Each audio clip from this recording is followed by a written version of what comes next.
محمد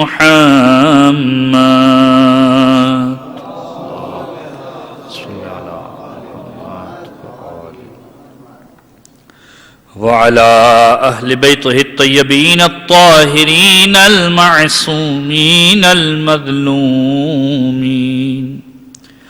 دعائے سلامتی امام زمانہ. بسم اللہ الرحمن الرحیم.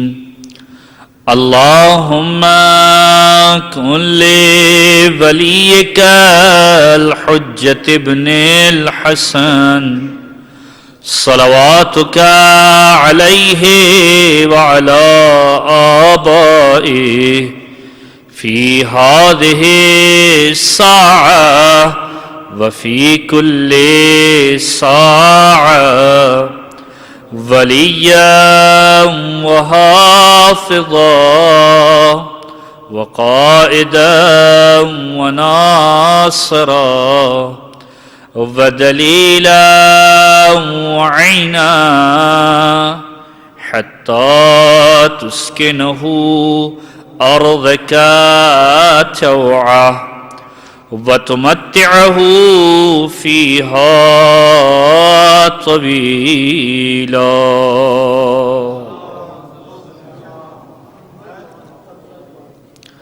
أما بعد فقد قال الله تعالى في كتابه الكريم والفرقانه المجيد. بسم الله الرحمن الرحيم. اقرأ بسم ربک الذی خلق. درود پڑھیے محمد و آل محمد پر.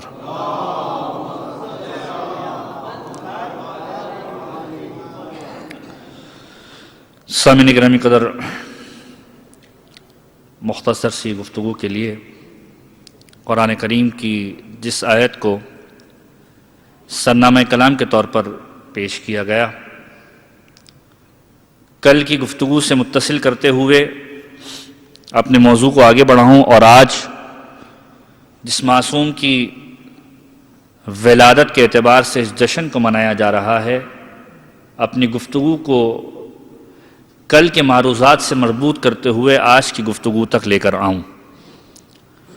قرآن کریم کی جس آیت کو سرنامہ کلام کے طور پر پیش کیا گیا، انتہائی مشہور و معروف آیت، پہلی وحی کہ جو پیغمبر اکرم پر نازل ہوئی، پہلا سبق جو ظاہری اعتبار سے وحی کی منزل پر پیغمبر کو پڑھایا گیا، وہ پہلا جملہ کہ جو پیغمبر کو ودیعت کیا گیا اس منزل پر کہ جو لوگوں کے سامنے ظاہری اعتبار سے رسالت کی منزل کہلاتی ہے کہ اے حبیب پڑھیے اس رب کا نام لیتے ہوئے کہ جس نے آپ کو خلق کیا ہے. پروردگار عالم بہترین عمل اگر کسی چیز کو قرار دے رہا ہے تو وہ علم کو حاصل کرنا ہے. اور کل جس معصوم کی ولادت تھی اسی سے گفتگو کو متصل کرتے ہوئے کچھ حصہ، چونکہ آج دن بھی ہے امام محمد باقر علیہ السلام کی،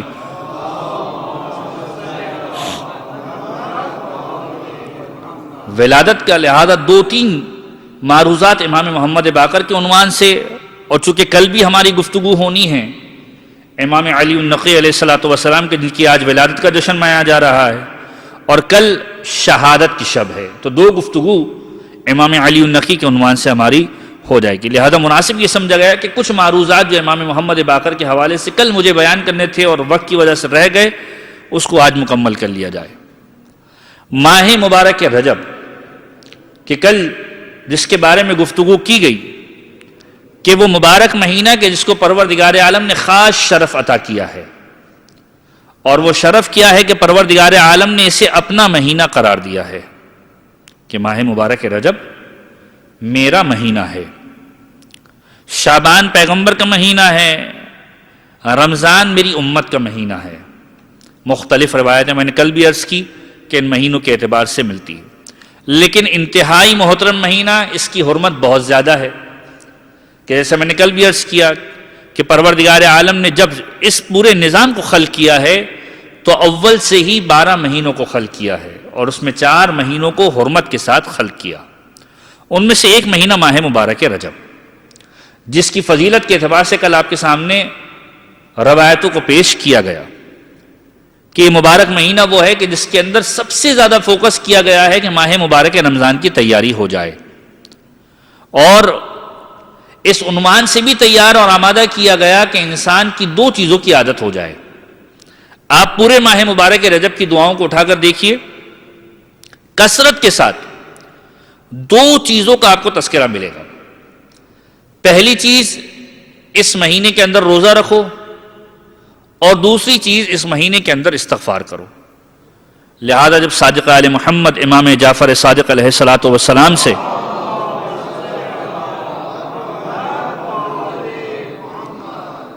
پوچھا گیا کہ مولا اس مہینے کا بہترین عمل کیا ہے، مولا نے کہا اس مہینے کا بہترین عمل یہ ہے کہ پروردگار کی بارگاہ میں کثرت کے ساتھ استغفار کرو، کہ تمہاری زبان پر یہ ورد جاری ہو کہ استغفر اللہ واسألہ التوبہ، کہ خدا تجھ سے مغفرت طلب کرتا ہوں، تجھ سے توبہ کا سوال کرتا ہوں.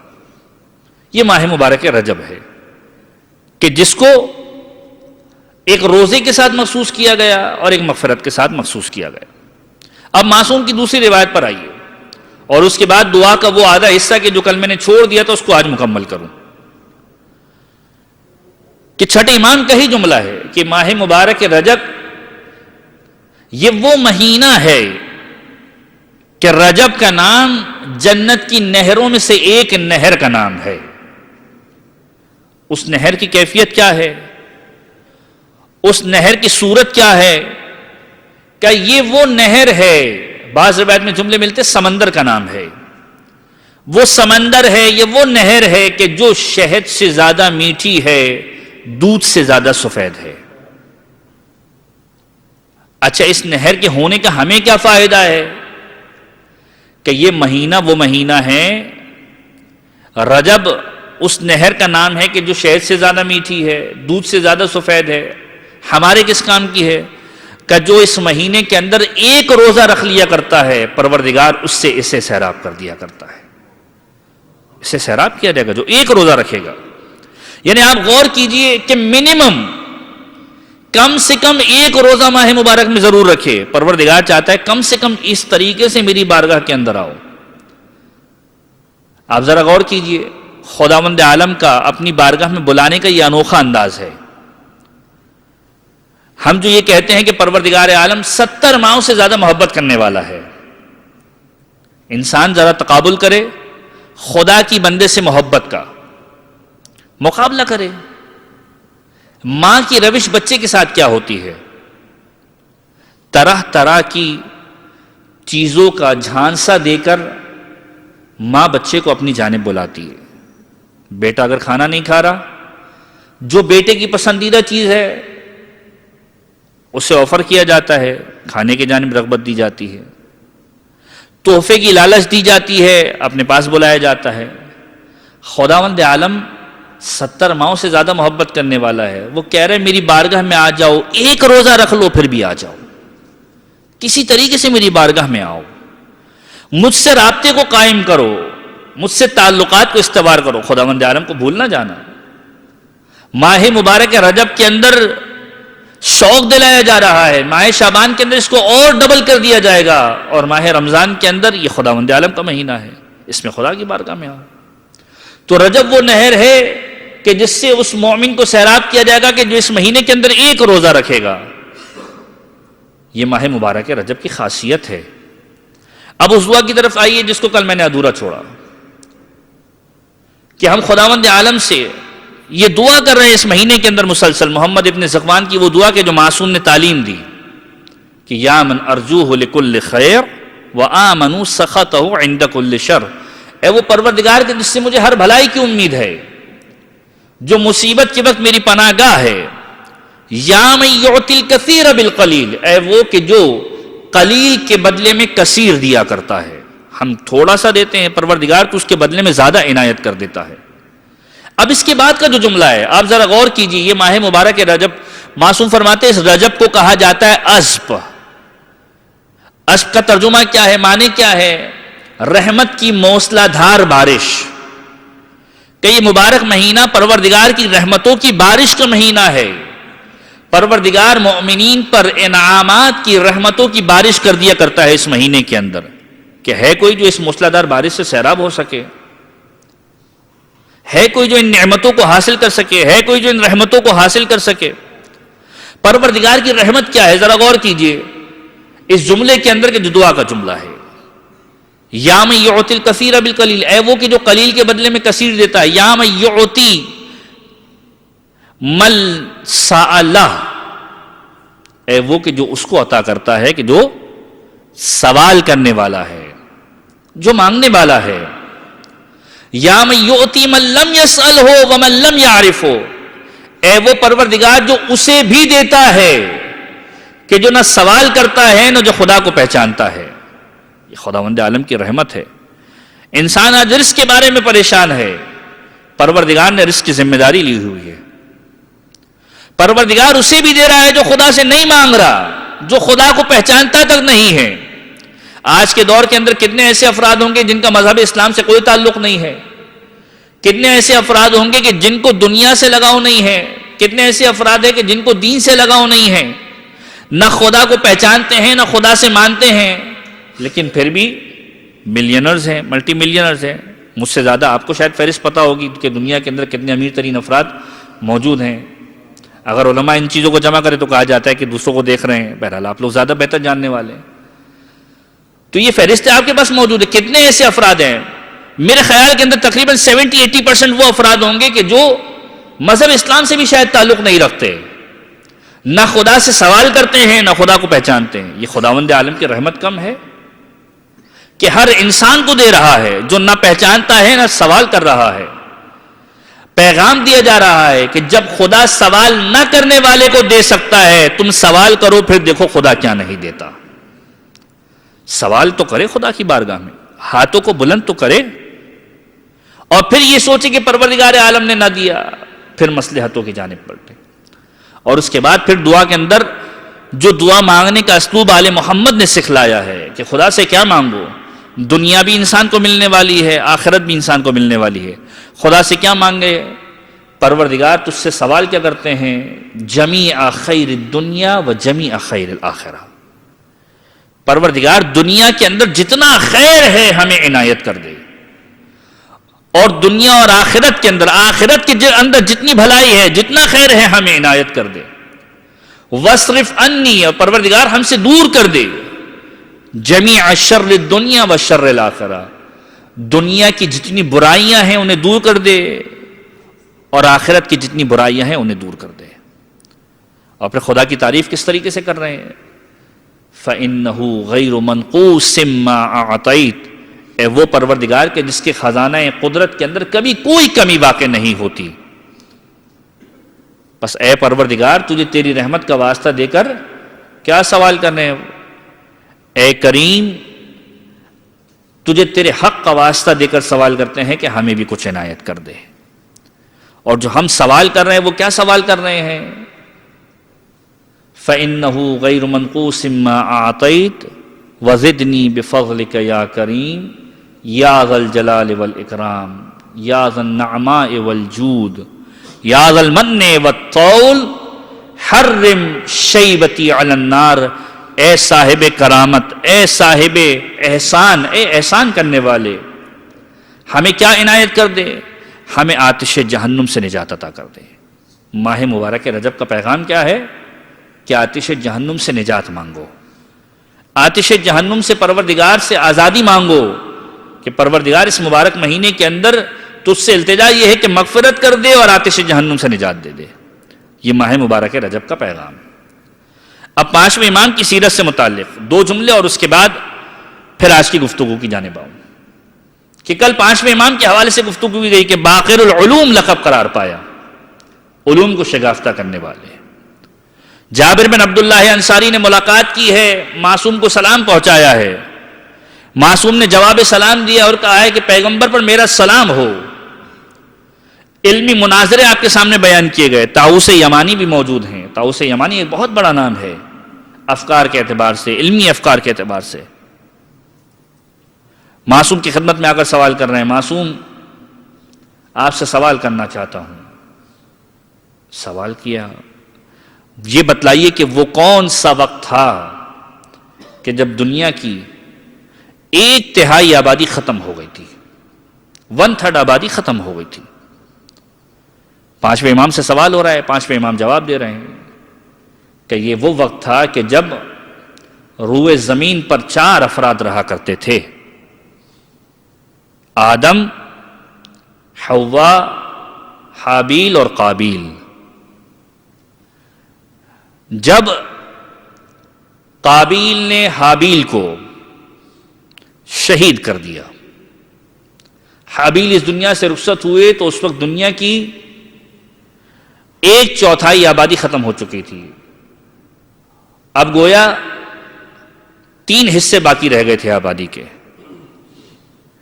اس کے بعد ایک مرتبہ سوال کرنا شروع کیا کہ یہ بتلائیے کہ اگر حابیل اس دنیا سے رخصت ہو گئے، قابیل موجود تھے، قابیل تو تھے قاتل، نسل انسانی قاتل سے چلی ہے یا مقتول سے؟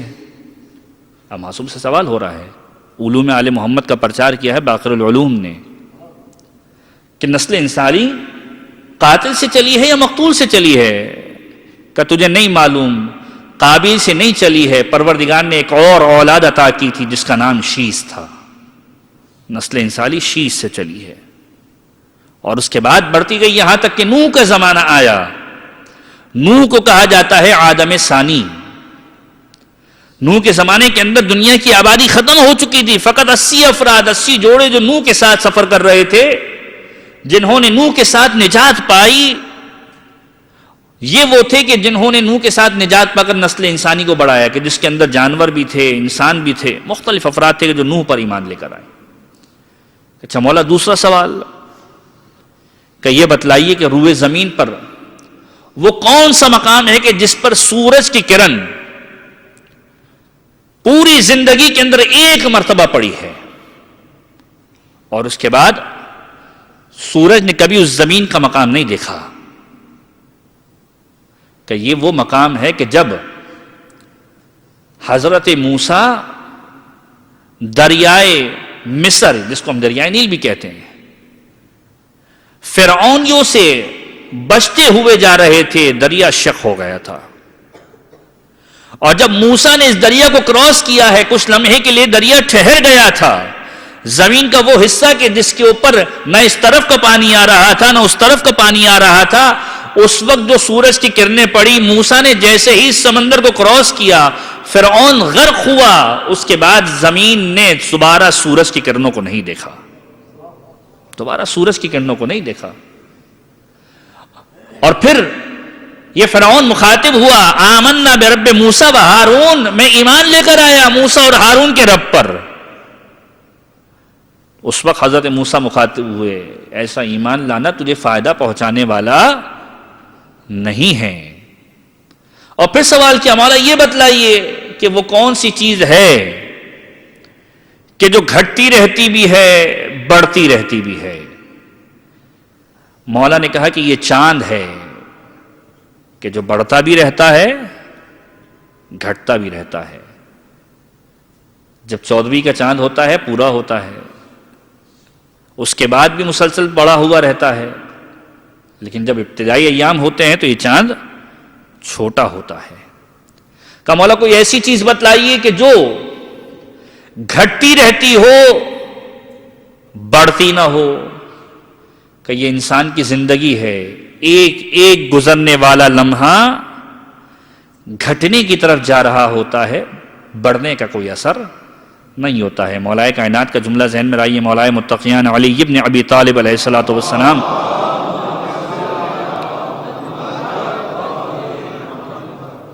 کہ انسان اس زندگی کے بارے میں کیا غور و فکر کرے کہ جس کا ہر قدم موت کی جانب بڑھ رہا ہے.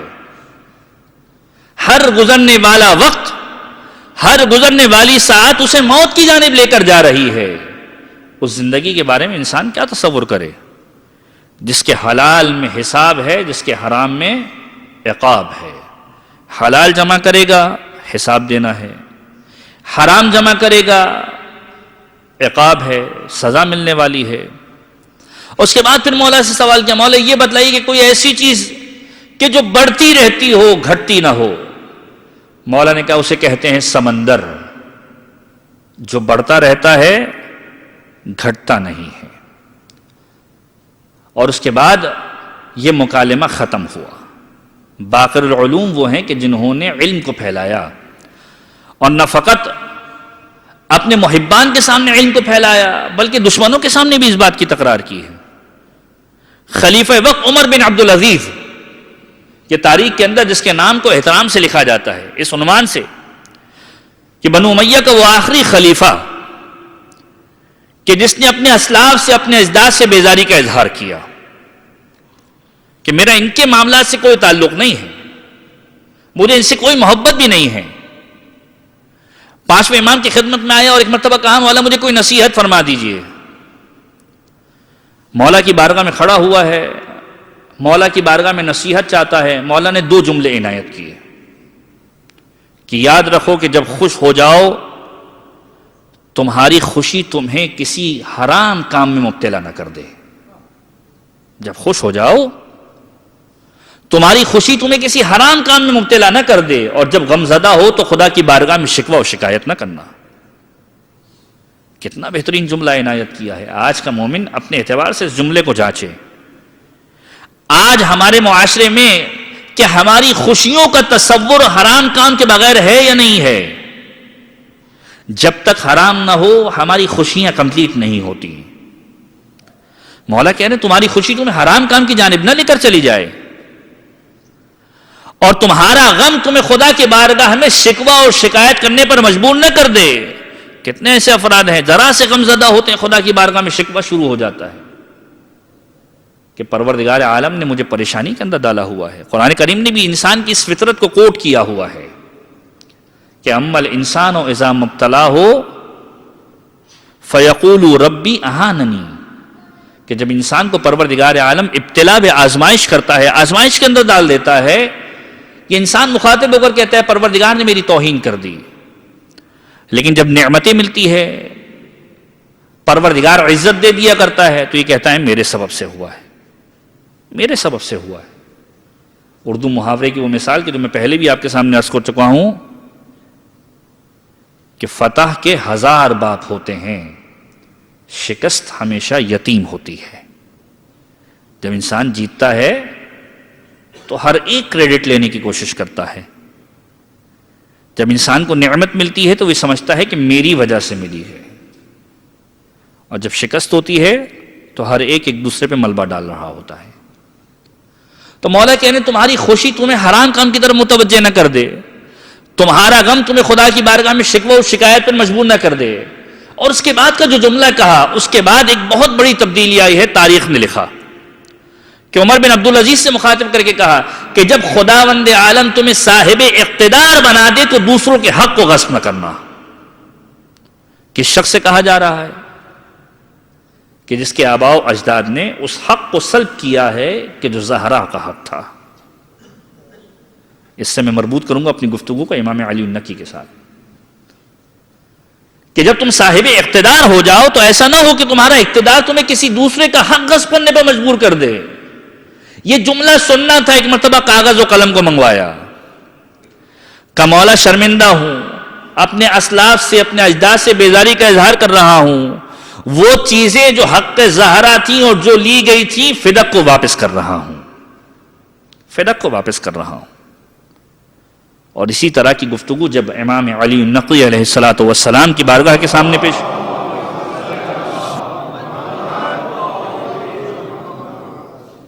پیش کی گئی ہے کہ متوکل کے زمانے کے اندر دربار کو سجایا گیا ہے. دربار سجانے سے پہلے معصوم کی خدمت کے اندر اس شخص کو بھیجا گیا، قرآن کریم کی آیت کو پیش کیا گیا کہ مولا اس کی تفسیر بتلائیے، آپ کیا کہتے ہیں اس کی تفسیر کے بارے میں. وہ جملہ کہ جو اکثر و بیشتر آپ افراد مناجات امیر المؤمنین کے اندر بھی سنتے ہیں کہ یوم یعض الظالم علی یدیہ، کہ جس دن ظالم اپنے سر کو ٹکرا رہا ہوگا اور خدا سے کہا ہوگا کاش میں نے رسول کا راستہ اختیار کر لیا ہوتا. کہ مولا اس کی تفسیر کیا ہے؟ کہ یہ ان افراد کے بارے میں ہیں، ان دو افراد کے بارے میں کہ جنہوں نے زہرا کو رلایا ہے، جنہوں نے زہرا کو رلایا ہے، جنہوں نے حق زہرا کو غصب کیا ہے۔ اب جب یہ جواب آیا، ایک مرتبہ معصوم کو دربار میں بلایا گیا۔ قرآن کی اگلی آیت کے اندر اس طریقے سے جملہ لکھا ہوا ہے کہ پروردگار عالم نے ان پر اپنے احسان کا پردہ ڈال دیا، ان کے ناموں کو نمایاں نہیں کیا۔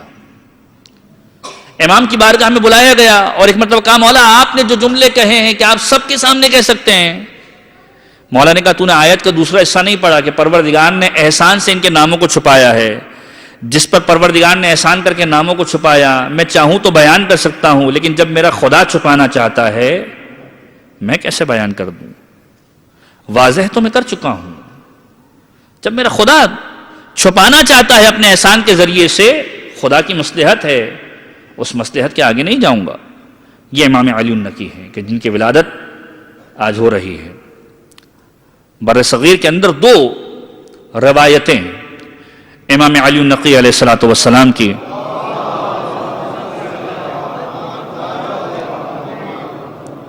ولادت کے عنوان سے منائی جاتی ہیں۔ ایک 2 رجب المرجب کہ جس کی آج شب ہے، اور ایک 5 رجب المرجب۔ شہادت کی تاریخ تقریباً متفق علیہ ہے، لوگ 3 رجب المرجب کو شہادت کی تاریخ مناتے ہیں۔ علی حال ہمارا عقیدہ تو یہ ہے کہ اگر مہینے کی ہر روز کوئی ولادت یا شہادت ہو تو اس کی بہانے کہ ہم ذکر مولا کے اندر مصروف ہو جائیں، اس سے بہتر عبادت ہمارے لیے کیا ہوگی؟ ایک مرتبہ درود پڑھ دیجیے محمد و آل محمد پر۔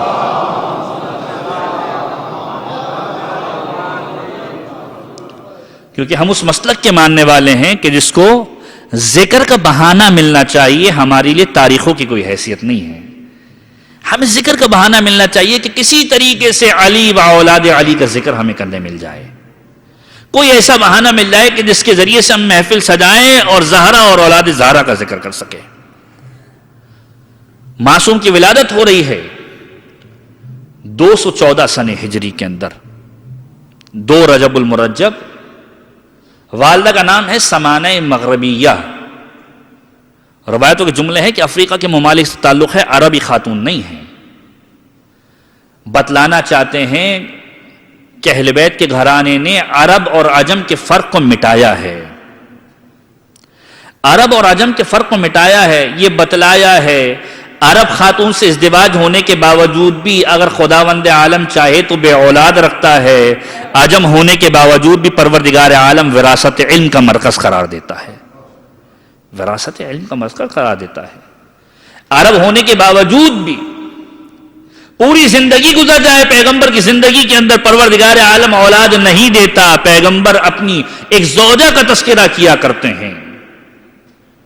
عجم ہونے کے باوجود بھی پروردگار عالم بہانے ڈھونڈتا ہے کہ وراثت علم کا مرکز کس کو قرار دیا جائے۔ حضرت سمانہ مغربیہ، سمانہ خاتون جن کا نام کہا جاتا ہے، 220 سن ہجری کے اندر امام محمد تقی کی شہادت ہوتی ہے۔ اس بات کو ذہن میں رکھیے گا کہ معصومین کے اندر سب سے کم سن معصومہ جناب زہرا سلام اللہ علیہا ہیں۔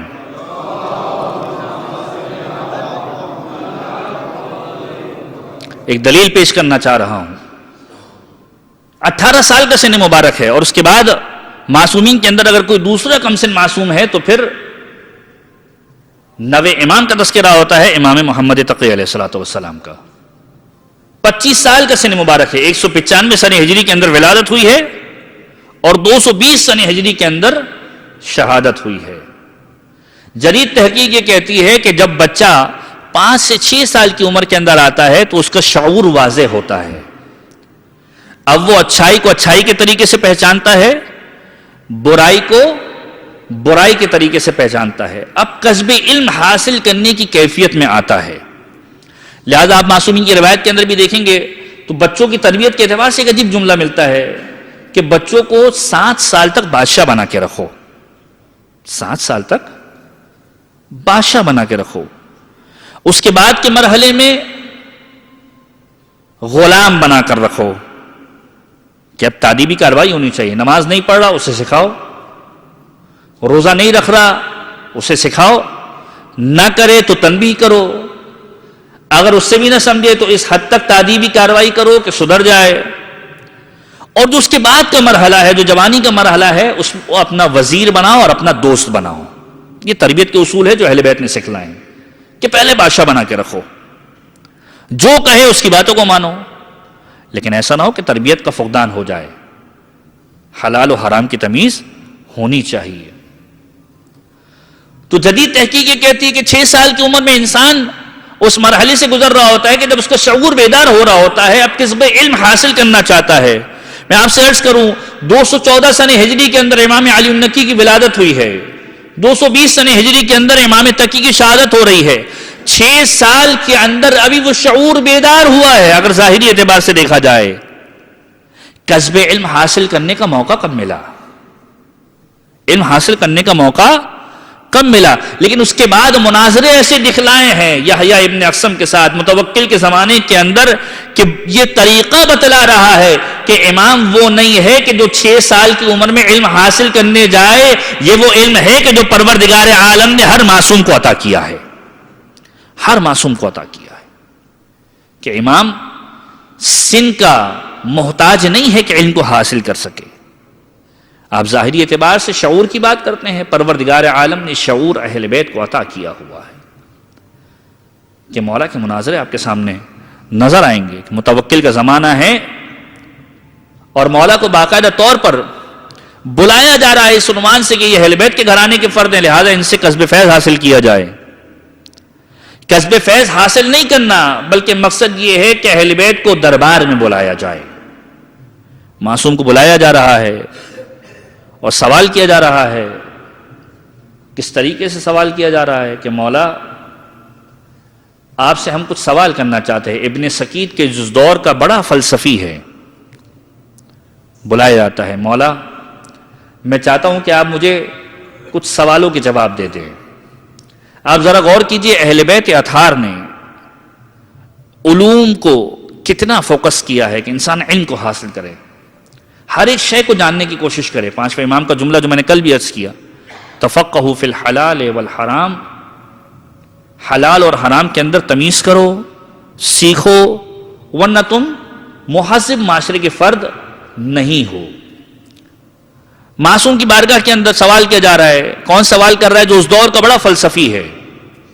سوال کیا ہے؟ مولا یہ بتلائی کہ پروردگار عالم نے عیسیٰ کو طب کا معجزہ کیوں دیا اور پیغمبر کو تلوار اور ادب کا معجزہ کیوں دیا، عربی ادب کا، شعر کا. معصوم جواب دیتے ہیں ابن سکیت تجھے نہیں معلوم، پروردگار عالم نے معجزے کو ایسے ہی نہیں رکھا ہے کہ کسی بھی مقام پر دے دے. جس دور کے اندر جس معجزے کی ضرورت ہوتی ہے پروردگار وہی عنایت کیا کرتا ہے. عیسیٰ کا دور وہ دور تھا کہ جس کے اندر علم طب عروج پہ تھا. پروردگار نے عیسیٰ کو مسیحا بنا دیا تاکہ معلوم ہو جائے حجت خدا کون ہے. عیسیٰ کو مسیحا بنا دیا کہ علم طب کے مقابلے میں ایک ایسا طبیب ہے کہ جس کے سامنے علم طب ناکارہ ہے. اور وہ طبیب کون ہے؟ وہ مسیحا حضرت عیسیٰ ہیں. قم باذن اللہ کہتے ہیں اور چیزیں زندہ ہو جاتی ہیں. پیغمبر کے دور کے اندر تلوار کا دور تھا. تلوار پروردگار عالم نے دی، لیکن کیسی دی؟ پیغمبر کے وصی کو دی. پیغمبر کے وصی کو دی اور یہ جملہ کہہ کر دی، لا فتح الا علی لا سیف الا ذوالفقار، تاکہ پتہ چل جائے کہ تلوار چلانا ہر ایک کا کام نہیں ہے. تلوار چلانا ہر ایک کا کام نہیں ہے. تلوار چلانے کے لیے تلوار ذوالفقار جیسی ہونی چاہیے، تلوار چلانے والا علی جیسا ہونا چاہیے. ایک مرتبہ درود پڑھ دیجیے محمد و آل محمد پر.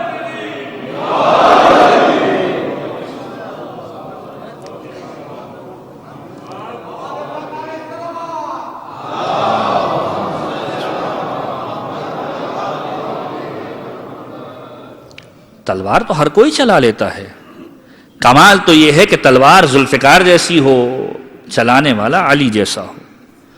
تو پروردگار عالم نے اپنے حبیب کے دور میں جو معجزہ عطا کیا وہ تلوار کا معجزہ اور شعر کا معجزہ، عربی ادب کا معجزہ دیا. کہ جس زمانے کے اندر عربی عروج پر ہے، شعر لکھے جاتے ہیں، بات کی جاتی ہے، قرآن کا معجزہ دیا. خود قرآن کہہ رہا ہے، قرآن نے دعویٰ کیا ان افراد سے کہ جو قرآن کے بارے میں کہتے ہیں کہ پیغمبر کا لکھا ہوا ہے. پیغمبر اکرم نے ایک مرتبہ قرآن کی آیتوں میں سے ایک آیت کو خانہ کعبہ کے دروازے پر لٹکا دیا کہ جو یہ کہتے ہیں کہ حبیب کا کہا ہوا یہ قرآن ہے، فَأْتُوا بِسُورَةٍ مِّن مِّثْلِهِ، ایک سورت لے کر آ جاؤ جو قرآن کی ایک سورت کے مانند ہو. لوگوں نے کوششیں بھی کی، ایسا نہیں ہے کہ لوگوں نے کوششیں نہیں کی. جتنا آج کے لوگ دین سے کھیلنے کی کوشش کرتے ہیں اتنا اس زمانے کے اندر بھی کرتے تھے. بہت کوششیں کی، لیکن سورہ بنے کس طریقے سے؟ کلام خدا تو نہیں ہے. کہیں نہ کہیں ادب کے اعتبار سے جھول آ جاتا ہے، کہیں مطلب کے اعتبار سے جھول آ جاتا ہے. سورہ فیل کی پیروڈی بھی بنائی گئی، مختلف سوروں کی پیروڈی بنائی گئی، لیکن کوئی کامیاب نہیں ہوا. یہ وہ معجزہ تھا کہ جو ادب کا معجزہ تھا. قرآن کے ایک ایک لفظ کے اندر ہزاروں معنی ہیں. معصوم نے کہا تجھے نہیں معلوم جس دور کے اندر جس معجزے کی ضرورت ہوتی ہے پروردگار عالم اس دور کے اندر وہی معجزہ عنایت کیا کرتا ہے. ابھی ابن سکید نے جملہ کہا، یحییٰ ابن اقسم کے جو اس دور کا قاضی ہے ایک مرتبہ آگے بڑھا، کہا اب میں مولا سے سوال کروں گا، اب میں مولا سے سوال کروں گا. یہ وہی قاضی یحییٰ ابن اقسم ہے کہ جو امام محمد تقی کے زمانے میں امام سے بھی مناظرے کر چکا ہے اور لاجواب ہو کر رہ گیا. یہ مناظرے آپ کے سامنے پہلے پیش بھی کیے جا چکے ہیں کہ جب مولا کی بارگاہ میں سوال کیا تھا مولا نے لاجواب کر دیا تھا. اسے آج اسی مولا کے فرزند ہیں، یہی ہے اور دوبارہ ذلت حاصل کرنے کے لیے آیا ہے. اب مولا سے سوال کر رہے ہیں، مولا یہ بتائیے کہ قرآن کریم کا جملہ ہے حضرت سلیمان کے بارے میں جب سورہ نحل کے اندر قرآن کریم یہ ارشاد فرما رہا ہے کہ سلیمان نے اپنے لوگوں سے سوال کیا، اپنے درباریوں سے سوال کیا کہ الذی عندہ علم الکتاب، کہ کون ہے کہ جس کے پاس کتاب کا علم موجود ہے. مولا نے کہا اسے آصف ابن برخیہ کہتے ہیں کہ جو حضرت سلیمان کا نائب تھا. کہ مولا کہ حضرت سلیمان کو علم نہیں تھا، حضرت سلیمان کے پاس کتاب کا علم نہیں تھا.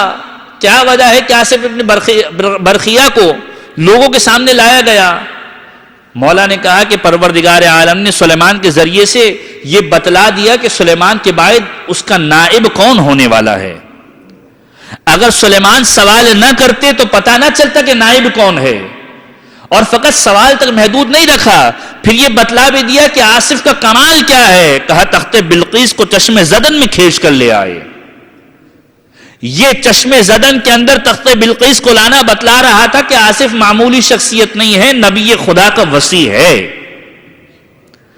کہ مولا پھر یہ بتلائیے. یہ بات تو مکمل ہو گئی. اب مولا سے دوسرا سوال کیا جا رہا ہے اور سوال عجیب و غریب نوعیت کے کیے جا رہے ہیں.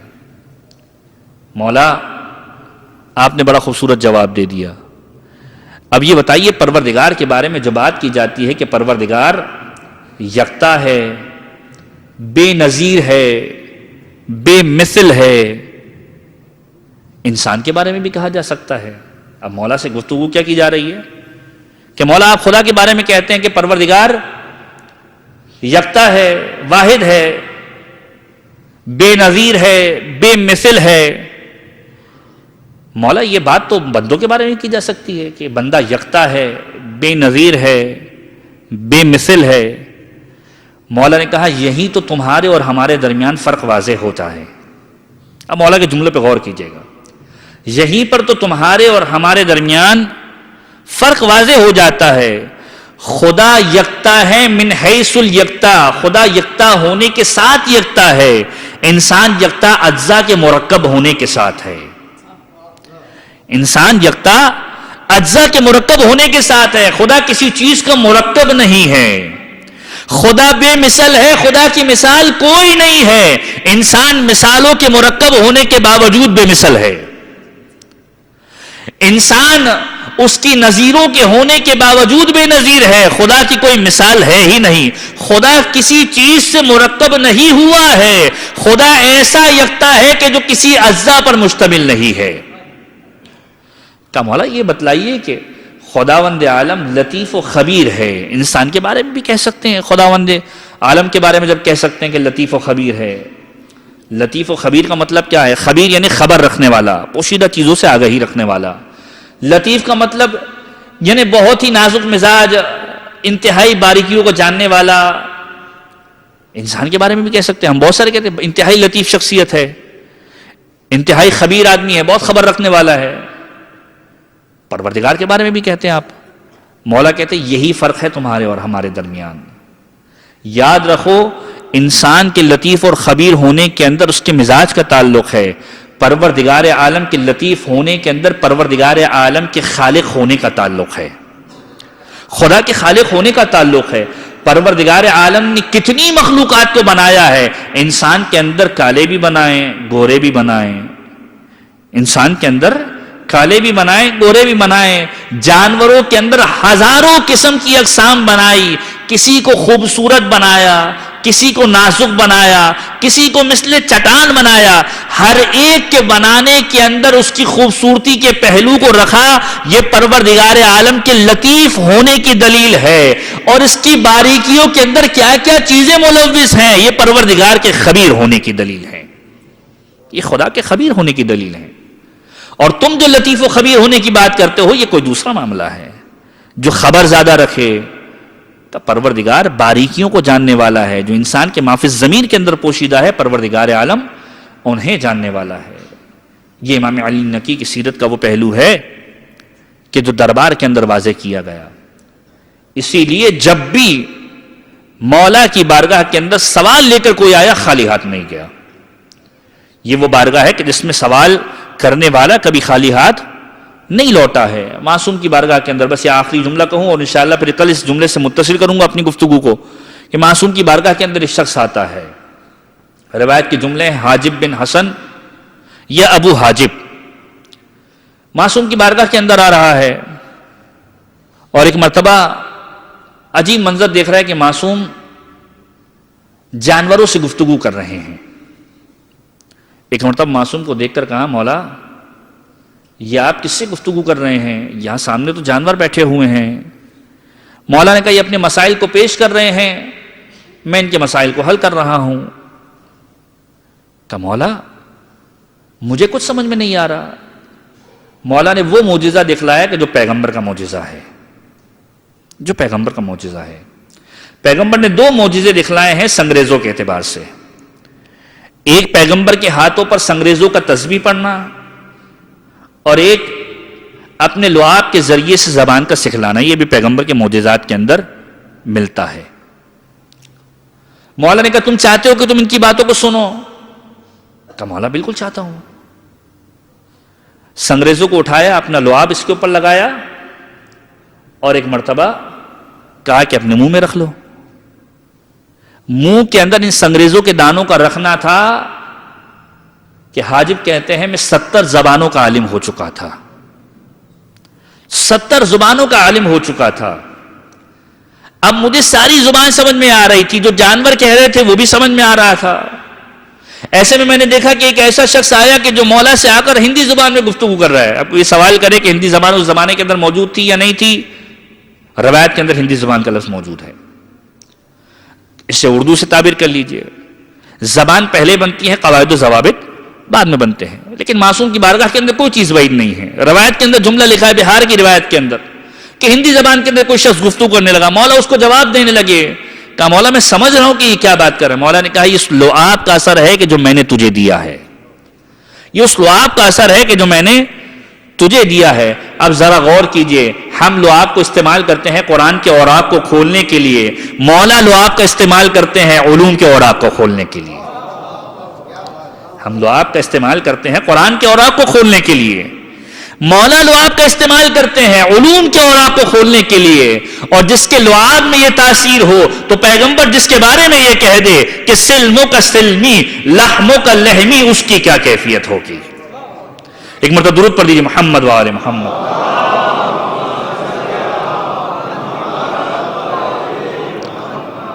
خداوند متعال کی بارگاہ کے اندر دعا گو ہیں پروردگارا اس ولادت بابرکت کے موقع پر جو رحمتوں کا، جو برکتوں کا نزول تو کسی بھی اہل بیت کے چاہنے اور ماننے والے گھرانوں کے اندر کرتا ہے۔ پروردگار ان رحمتوں کا نزول ہمارے گھروں کے اندر فرما۔